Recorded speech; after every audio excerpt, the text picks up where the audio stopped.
In April 1945, a military transport vehicle delivered a group of German Red Cross nurses to a prisoner of war facility in the southwestern United States.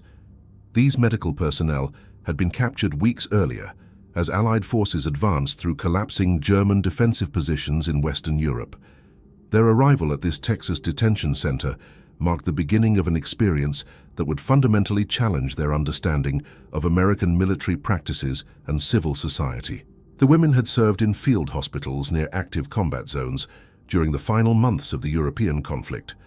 Their medical training had been conducted under the auspices of the German Red Cross, and they had treated wounded soldiers in facilities that grew increasingly undersupplied as the Reich's infrastructure deteriorated. By early 1945, medical stations throughout Germany faced critical shortages of basic supplies, including bandages, antiseptics, and pharmaceutical compounds. Upon their capture by American forces, these nurses underwent standard processing procedures established for enemy medical personnel under international law. The Geneva Convention of 1929 had established specific protocols for the treatment of captured medical staff, designating them as protected persons who could be detained but must be afforded certain considerations not extended to regular combatants. United States military policy adhered to these international standards, a fact documented in War Department regulations issued throughout the conflict.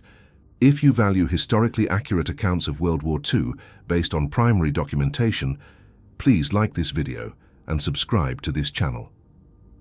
Leave a comment indicating where you are watching from. Your engagement helps preserve these important historical narratives. The journey from European battlefields to American detention facilities typically involved several weeks of transit.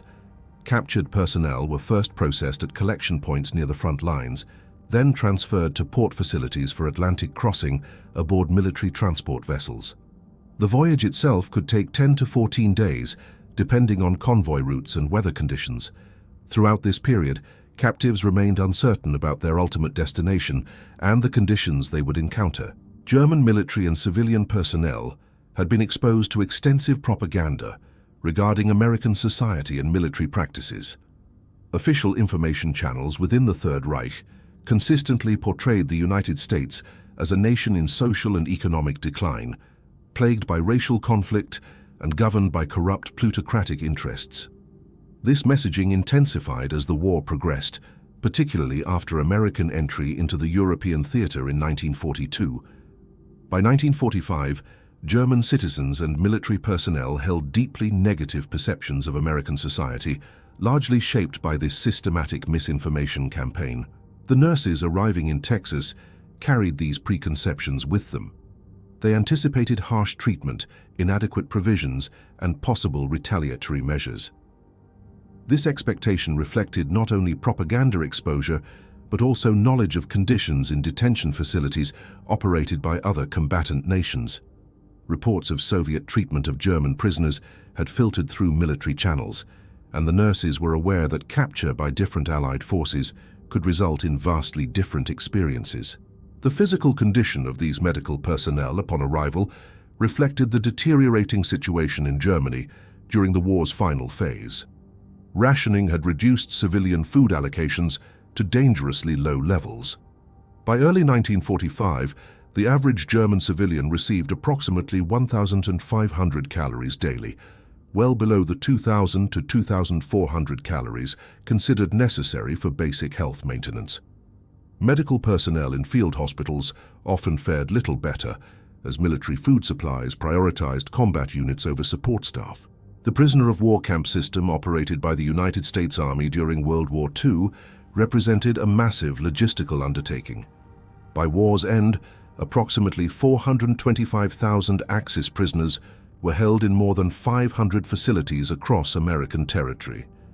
These installations ranged from large base camps housing thousands of inmates to smaller branch camps established near agricultural or industrial sites where prisoner labor was utilized. The Texas facility where these German nurses arrived was one of dozens of detention centers established across the southwestern United States. The region's climate, available land and distance from coastal areas made it suitable for large-scale detention operations. Military planners selected sites based on multiple criteria, including water availability, transportation access, and proximity to communities that could provide support services without security concerns. Camp construction followed standardized War Department specifications. Facilities included barracks for prisoner housing, administrative buildings, medical clinics, mess halls, and recreation areas. Perimeter security consisted of fencing, guard towers, and regular patrols. However, American POW camps differed significantly from detention facilities operated by other nations in several key aspects, primarily due to deliberate policy decisions regarding prisoner treatment. United States military doctrine regarding prisoner treatment was explicitly codified in War Department regulations. Field Manual 1940, Civilian Internees and Prisoners of War, issued in June 1941 and revised throughout the conflict, established detailed procedures for POW camp operations. These regulations mandated compliance with the Geneva Convention of 1929, which specified minimum standards for prisoner treatment including housing, food, medical care, and correspondence privileges. The decision to adhere strictly to Geneva Convention standards reflected multiple strategic considerations. American military leadership recognized that reciprocal treatment of captured American personnel by Axis powers might be influenced by U.S. adherence to international standards. Additionally, policymakers understood that post-war reconstruction would be facilitated by demonstrating that American military operations maintained high ethical standards, even regarding enemy combatants. Food provision in American POW camps followed specific guidelines. The Geneva Convention stipulated that prisoners must receive rations equivalent in quantity and quality to those provided to depot troops of the detaining power. In practice, this meant that German prisoners in American camps received approximately 4,000 calories daily, more than double the rations available to German civilians by 1945. This caloric intake included meat, dairy products, fresh vegetables, and baked goods, items that had become luxuries in wartime Germany. The availability of such provisions reflected American agricultural and industrial capacity.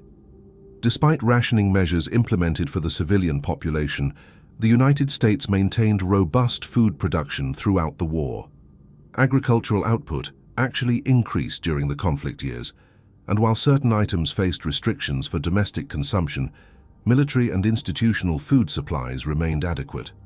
This abundance stood in stark contrast to conditions in European nations, where combat operations, bombing campaigns, and naval blockades had severely disrupted food production and distribution systems. Medical facilities in American POW camps similarly reflected resource availability. Camp medical clinics were equipped with standard Army medical supplies, including surgical instruments, pharmaceutical compounds, bandages, and antiseptics. The availability of antibiotics, particularly penicillin, marked a significant advancement in medical care. Penicillin production had been scaled up dramatically in the United States beginning in 1943, and by 1945, sufficient quantities existed to supply military medical facilities, including POW camp clinics.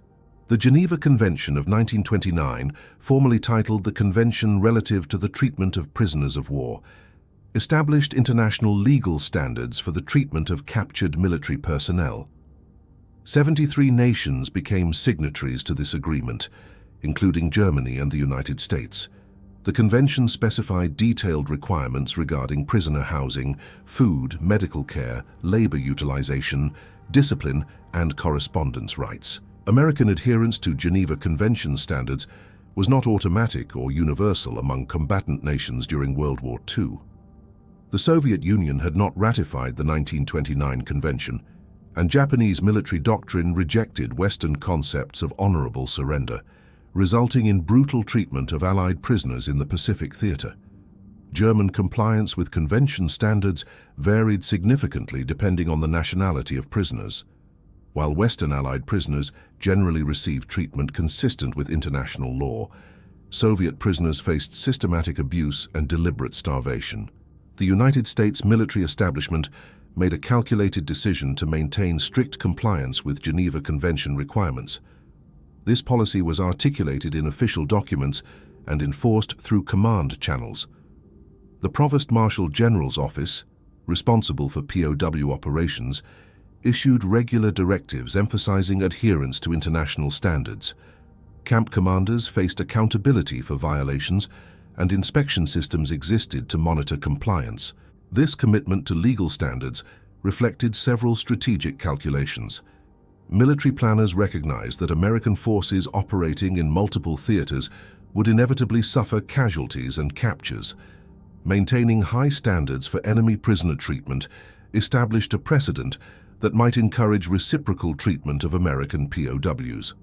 Additionally, adherence to international law supported American claims to moral authority in the conflict, distinguishing Allied operations from Axis practices.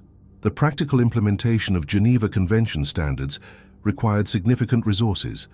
The War Department allocated substantial funds for POW camp construction and operation. Budget documents from 1944 indicate that per capita costs for prisoner maintenance approximated those for American military personnel in garrison settings. This expenditure raised some domestic criticism, particularly from civilians facing rationing restrictions. But military leadership maintained that international legal compliance served strategic interests. Food provision represented the most visible aspect of Geneva Convention compliance. The convention stipulated that prisoner rations must equal those of depot troops, military personnel in garrison rather than combat situations.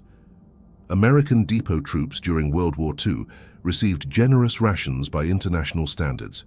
This standard, when applied to prisoners, resulted in meal allocations that exceeded what most Axis civilians could access by 1945. Typical daily rations in American POW camps during 1945 included fresh or canned meat, eggs, dairy products, bread, fresh vegetables, and occasional desserts. Weekly menus were planned to provide variety and adequate nutrition. Camp commanders received detailed nutritional guidelines specifying minimum caloric content and vitamin requirements. Medical officers monitored prisoner health indicators to ensure dietary adequacy. This level of food provision generated considerable comment from prisoners, particularly those captured late in the war who had recently experienced severe shortages in Germany. Declassified reports from camp intelligence officers noted that German prisoners frequently expressed surprise at meal quality and quantity. These observations appeared in routine operational reports submitted to the Provost Marshal General's Office throughout 1945.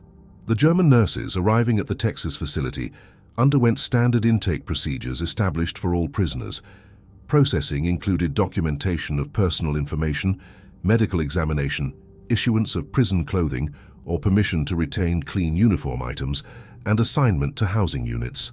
Medical personnel received specific designations under Geneva Convention protocols that distinguished them from regular combatants.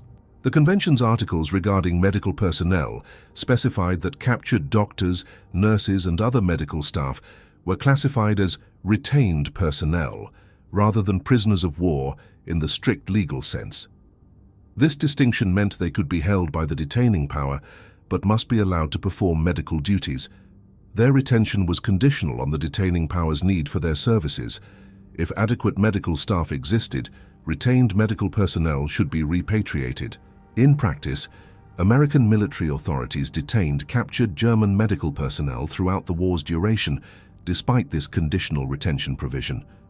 The rationale centered on practical considerations regarding repatriation logistics and uncertainty about the war's conclusion.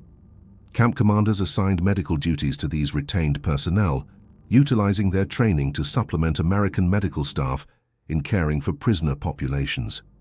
The nurses' initial reactions to camp conditions reflected their expectations shaped by propaganda and wartime experience. The physical environment differed markedly from German military facilities they had known. American military construction standards emphasized functionality and basic comfort. Barracks buildings included proper flooring, windows with screens, heating systems, and adequate sanitation facilities. These features contrasted with the deteriorating infrastructure they had recently experienced in Germany. Food service generated the most immediate impact on newly arrived prisoners. Mess hall operations in American POW camps followed military protocols similar to those in regular army installations. Meals were served at fixed times, with prisoners queuing for food service. The quantity and quality of provisions became immediately apparent. Bread was made from white flour, a rarity in Germany by 1945, where ersatz ingredients supplemented scarce wheat supplies. Meat appeared regularly, including pork products, beef, and occasionally chicken. Fresh vegetables supplemented canned goods, and dairy products including milk and butter appeared on tables. The psychological impact of this abundance cannot be understated when considered against the backdrop of German wartime shortages. By early 1945, the German civilian population faced severe food scarcity. Urban residents in particular struggled to obtain adequate nutrition.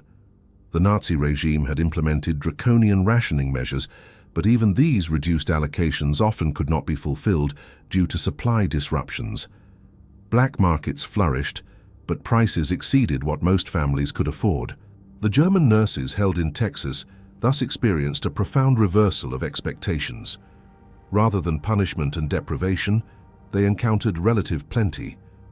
This contrast between anticipated and actual conditions initiated a process of cognitive adjustment that would continue throughout their detention period. One aspect of camp operations that particularly affected German prisoners' perceptions involved interactions with African American military personnel. The United States Army during World War II remained a segregated institution, with black soldiers typically serving in separate units, often assigned to support rather than combat roles. However, African American troops did serve in various capacities, including as guards, medical staff, and administrative personnel at POW camps. The presence of black Americans in positions of authority represented a direct contradiction to racial ideology that had been systematically promoted in Nazi Germany.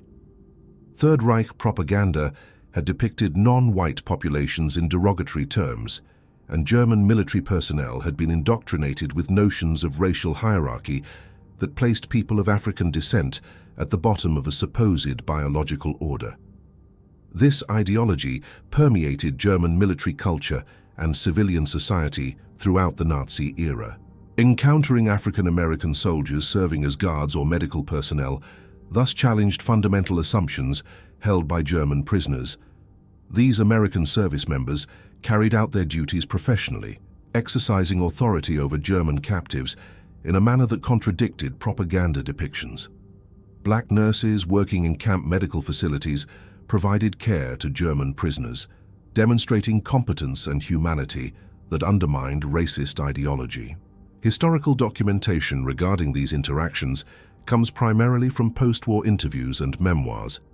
Several former German prisoners later recounted their surprise at being treated with basic respect by black American personnel.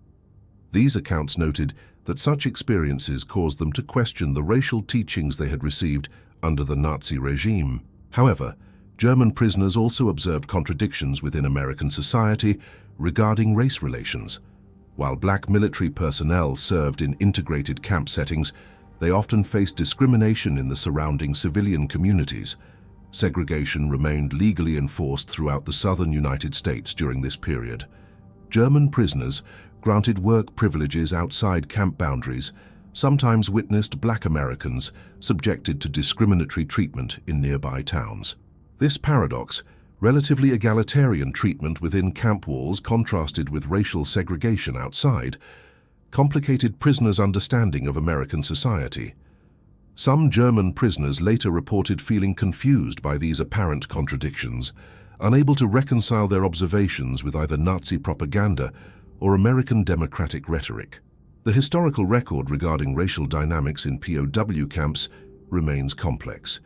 While African American personnel served professionally in their assigned roles, the broader context of American racial segregation persisted throughout the war period and beyond. The experiences of German prisoners thus involved navigating multiple layers of contradiction between ideology and observed reality.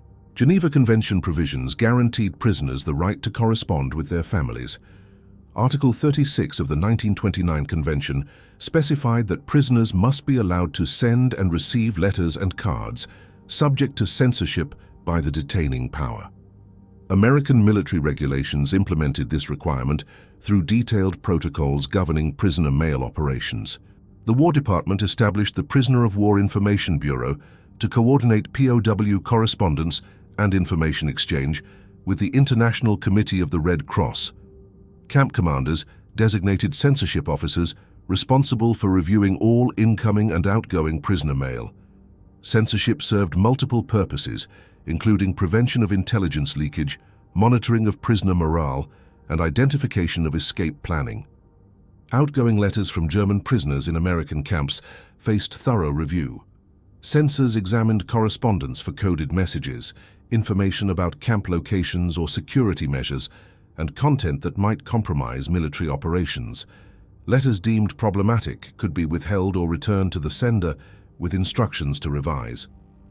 However, routine correspondence describing camp conditions and personal circumstances typically passed censorship without alteration. The nurses held in Texas participated in this correspondence system. They were issued writing materials and allowed to send letters at regular intervals. Their correspondence provided information to families in Germany about their status and conditions. Given the chaos in Germany during the war's final months, the mere confirmation of survival held immense value for family members. Letters arriving from Germany painted a stark picture of conditions in the collapsing Reich. By early 1945, major German cities had suffered extensive damage from Allied bombing campaigns. Urban infrastructure lay in ruins, with housing, utilities, and transportation systems severely disrupted. Food supplies had dwindled to crisis levels. The civilian population faced cold, hunger, and constant danger from continued air raids. The content of letters from Germany created psychological strain for prisoners in American camps. While they lived in relative security and adequate provision, their families endured extreme hardship. This produced feelings of guilt and helplessness. Some prisoners later described the anguish of reading letters describing family members' suffering, while they themselves ate regular meals and slept in heated barracks. Historians examining POW correspondence have noted recurring themes in letters exchanged between German prisoners in America and their families. Prisoners often expressed relief at their own safety while conveying concern for relatives. They frequently made oblique references to adequate food and shelter, constrained by awareness that censors reviewed their words. Family members in Germany typically urged prisoners to cooperate with captors and maintain hope for eventual reunion.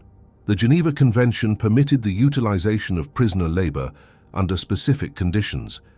The convention prohibited assignment of POWs to work directly related to military operations, but allowed labor in agriculture, industry, and other sectors. Prisoners could not be compelled to perform dangerous or unhealthy work, and they must receive compensation for their labor. American military authorities implemented extensive POW labor programs, particularly in agricultural sectors facing wartime labor shortages. Approximately 200,000 German and Italian prisoners worked in various capacities across the United States during 1943-1945. Agricultural work dominated these programs, with prisoners harvesting crops including cotton, sugar beets, and various vegetables. The labor program addressed genuine economic needs. American entry into the war had withdrawn millions of men from civilian workforce, creating severe labor shortages in agriculture and industry. Women and teenagers filled some gaps, but agricultural production required additional workers, particularly during harvest seasons. POW labor provided a solution that benefited American farmers while giving prisoners opportunity for outdoor activity and small earnings. German prisoners working in American agricultural settings encountered direct exposure to American civilian life. They traveled under guard to farms and fields, worked alongside American civilians in some cases, and observed rural American communities. These experiences provided perspectives on American society beyond camp boundaries. Multiple accounts from former German POWs describe surprise at American agricultural abundance and mechanization. German farming in the 1940s relied heavily on manual labor and animal power. American agriculture, by contrast, employed tractors, mechanical harvesters, and other advanced equipment extensively. The productivity levels achieved on American farms impressed many German prisoners, contradicting propaganda claims about American inefficiency. Some farmers who employed POW labor developed cordial relationships with prisoners assigned to their operations. Historical accounts describe instances where farmers provided additional food or small amenities to prisoners working on their land. In a few documented cases, farmers invited prisoners to share meals with their families, though this practice violated official regulations and occurred infrequently. These labor experiences contributed to prisoners' evolving understanding of American society. Direct observation of American prosperity, even in rural areas, contradicted depictions of national decline that German propaganda had promoted. The mechanization, productivity, and apparent affluence visible in American agricultural regions suggested a society with substantial resources and organizational capacity. Medical care in American POW camps adhered to Geneva Convention requirements, specifying that prisoners must receive medical attention equivalent to that provided for the detaining power's own forces. Camp medical facilities ranged from small clinics in branch camps to substantial hospitals in base camp installations. Medical staff included army doctors, nurses, and technicians, supplemented by captured medical personnel when available. The German nurses detained in Texas received assignments assisting in camp medical operations. This work aligned with Geneva Convention provisions regarding retained medical personnel. Their duties included routine nursing tasks, patient care, and medical supply management under supervision of American medical officers. The medical supplies available in American POW camp clinics reflected the U.S. military's logistical capabilities and pharmaceutical production capacity. By 1945, the Army Medical Department maintained extensive supply chains, providing camps with comprehensive medical resources. These included surgical instruments, diagnostic equipment, bandages, antiseptics, and various pharmaceutical compounds. Penicillin availability represented a particularly significant advancement. This antibiotic had been developed in the early 1940s, and American pharmaceutical manufacturers had rapidly scaled up production. By 1943, sufficient quantities existed to supply military medical facilities, and by 1945, penicillin was routinely available for treating bacterial infections in POW camp clinics. This stood in stark contrast to Germany, where penicillin remained scarce throughout the war. The German nurses' exposure to American medical supply abundance provided direct evidence of American industrial capacity. In field hospitals in Germany during late 1944 and early 1945, they had worked with critically inadequate supplies. Bandages were reused after washing, antiseptics were diluted to extend supplies, and pharmaceutical options were limited. Penicillin was reserved for the most critical cases when available at all, and many treatable infections resulted in deaths due to lack of antibiotics. Observing well-stocked medical supply cabinets in Texas camps thus provided tangible evidence of the resource disparity between the combatants. The contrast between scarce medical supplies in Germany and abundant resources in American camps illustrated the broader industrial and economic imbalances that had shaped the war's outcome. Medical care quality in POW camps generally met or exceeded Geneva Convention standards. Camp medical officers treated prisoner patients using protocols similar to those applied for American military personnel. Serious cases could be transferred to army hospitals if camp facilities proved inadequate. Mortality rates among POWs held in American camps remained low, with deaths typically resulting from pre-existing conditions or injuries sustained before capture rather than inadequate medical care during detention. The treatment of prisoners of war during World War II varied dramatically depending on which nation held custody. This variation reflected differences in military doctrine, adherence to international law, ideological factors, and practical considerations including resource availability and logistical capacity. Soviet treatment of German prisoners represented the harshest extreme among major combatants. The Soviet Union had not ratified the 1929 Geneva Convention, and Soviet military doctrine showed little concern for international humanitarian law. Additionally, Nazi Germany's treatment of Soviet prisoners had been deliberately brutal, with millions dying from starvation, exposure, and execution. Soviet authorities reciprocated this brutality when German forces collapsed on the Eastern Front. Approximately 3 million German soldiers entered Soviet captivity during the war. Of these, historical estimates suggest that between 1.1 and 1.3 million died in Soviet camps, primarily from malnutrition, inadequate shelter, disease, and forced labor in harsh conditions. Survival rates among German prisoners in Soviet hands remained low through the late 1940s, with final repatriations not occurring until the mid-1950s. German treatment of Western Allied prisoners generally adhered to Geneva Convention standards, particularly for American and British POWs. German military authorities operated POW camps that provided adequate food, shelter, and medical care, allowing correspondence and Red Cross inspections. However, significant variations existed based on prisoner nationality and camp location. Soviet prisoners received no Geneva Convention protections and faced systematic starvation and abuse. By war's end, approximately 3.3 million Soviet POWs had died in German custody, representing roughly 57% of all Soviet prisoners captured. Japanese treatment of Allied prisoners fell outside Geneva Convention standards entirely. Japan had signed but not ratified the 1929 convention, and Japanese military culture viewed surrender as dishonorable. Allied prisoners in Japanese custody faced brutal treatment including forced labor, inadequate food and medical care, physical abuse, and high mortality rates. Approximately 27% of Western Allied prisoners in Japanese custody died, compared to 4% in German custody. American treatment of Axis prisoners, by contrast, maintained relatively high standards throughout the war. The death rate among Axis POWs held in American camps remained below 1%, primarily attributable to pre-existing medical conditions or injuries sustained before capture. This low mortality rate reflected adequate food provision, competent medical care, and humane living conditions. The strategic rationale behind American adherence to high standards included multiple factors.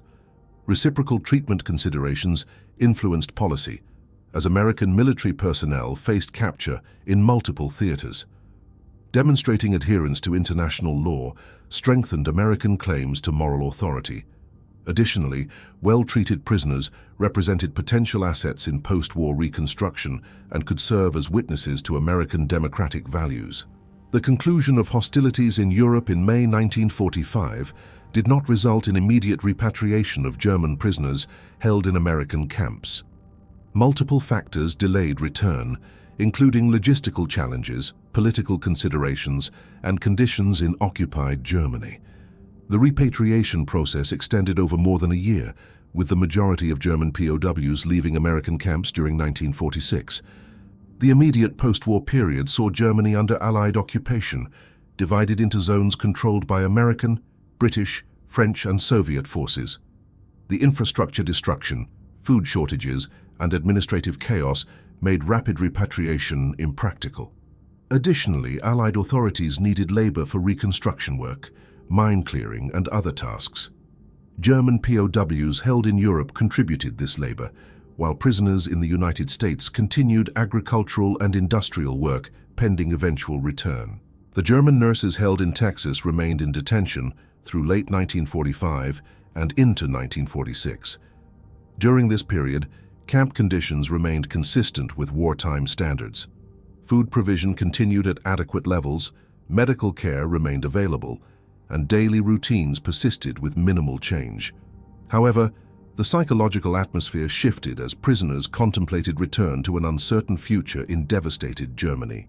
News from Germany during this period painted a grim picture. Major cities lay in ruins from Allied bombing campaigns and ground combat. Housing shortages were acute, with millions displaced from destroyed homes. Food remained scarce, with occupation authorities implementing rationing systems. The German economy had collapsed, currency held little value, and basic commodities were acquired through barter or black market exchange. Letters from family members described these conditions in stark terms. Urban residents faced severe hardship, living in rubble, struggling to obtain food, and contending with breakdown of civil order. Rural areas fared somewhat better, but still faced significant challenges. The psychological trauma of military defeat, physical destruction, and revelation of Nazi regime atrocities added layers of complexity to an already dire situation. For prisoners in American camps, the prospect of returning to this environment generated anxiety. They had spent months or years in relative security and adequate provision. Return meant confronting destruction, scarcity, and uncertainty. Some prisoners later described feeling conflicted, desiring reunion with families but dreading the conditions they would encounter. The repatriation process itself involved extensive logistics. Transport ships carried prisoners from American ports to European destinations, typically Bremen or other functioning ports in the British or American zones.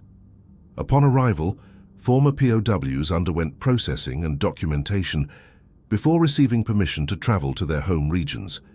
This journey often proved difficult due to disrupted transportation networks. The German nurses who had been held in Texas eventually made this journey in 1946. Their return to Germany exposed them to the full extent of wartime destruction. Cities they had known bore little resemblance to pre-war conditions. Family members they reunited with showed the physical effects of years of inadequate nutrition and constant stress.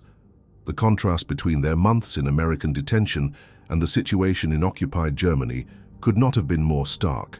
In the years following their repatriation, former German prisoners of war held in American camps provided various testimonies about their experiences. These accounts appeared in memoirs, oral history projects, and interviews conducted by historians. The nurses who had been detained in Texas were among those who eventually spoke about their time in captivity, though often years after the events. The immediate post-war period in Germany was not conducive to open discussion of POW experiences in America. The German population focused on survival amid ruins and occupation. Additionally, accounts describing relatively humane treatment in American camps risked being misinterpreted as disloyalty or failure to resist the enemy. Social pressure to conform to narratives of German victimhood made nuanced testimony about American POW camps politically complicated. As Germany stabilized during the 1950s and began confronting its Nazi past, space opened for more candid historical discussion. Former POWs began participating in historical documentation projects. Their testimonies revealed common themes regarding their experiences in American detention facilities. Many former prisoners emphasized their surprise at the discrepancy between propaganda-based expectations and actual treatment. They had anticipated harsh conditions, inadequate food, and potential abuse. Instead, they encountered camps where Geneva Convention standards were generally maintained, food was adequate, and medical care was available. This disconnect between expectation and reality represented a recurring theme in post-war testimonies. The abundance of food in American camps generated particular comment. Former prisoners frequently mentioned the quantity and quality of meals, contrasting it with severe shortages in Germany during the war's final years. Several testimonies included specific descriptions of breakfast meals featuring eggs, meat, and coffee, items that had become luxuries or entirely unavailable in wartime Germany. Interactions with American personnel, including African-American service members, featured in numerous accounts. Former prisoners described how these encounters challenged racial ideology they had absorbed during the Nazi era. Witnessing Black Americans serving competently in positions of authority contradicted systematic racist indoctrination. Several former POWs later acknowledged that these experiences contributed to their post-war rejection of Nazi racial theories. The medical care available in American camps also generated frequent mention. Former medical personnel, including the nurses, provided detailed accounts of medical supply abundance compared to dire conditions in German military medical facilities during the war's final phase. The availability of antibiotics, surgical supplies, and basic medical resources in POW camp clinics stood in stark contrast to critical shortages they had experienced in German field hospitals. Some testimonies addressed the psychological complexity of captivity that provided better living conditions than those endured by family members in Germany. Former prisoners described feelings of guilt about being adequately fed and housed while relatives faced starvation and homelessness. This emotional burden persisted long after the war, complicating their memories of the POW experience. Post-war testimonies also revealed the lasting impact of POW experiences on former prisoners' worldviews. Exposure to American abundance, democratic values, however imperfectly implemented, and humane treatment standards influenced many prisoners' subsequent political and social perspectives. While quantifying this impact remains difficult, qualitative historical evidence suggests that POW experiences contributed to some individuals' post-war embrace of democratic values and rejection of authoritarian ideology. Historical scholarship examining American prisoner of war policy during World War II has produced substantial analysis of the motivations, implementation, and consequences of U.S. treatment of Axis prisoners. This body of research draws on military records, government documents, international legal frameworks, and prisoner testimonies to assess American POW operations. Scholars generally conclude that American adherence to Geneva Convention standards reflected calculated strategic policy rather than purely humanitarian motivations.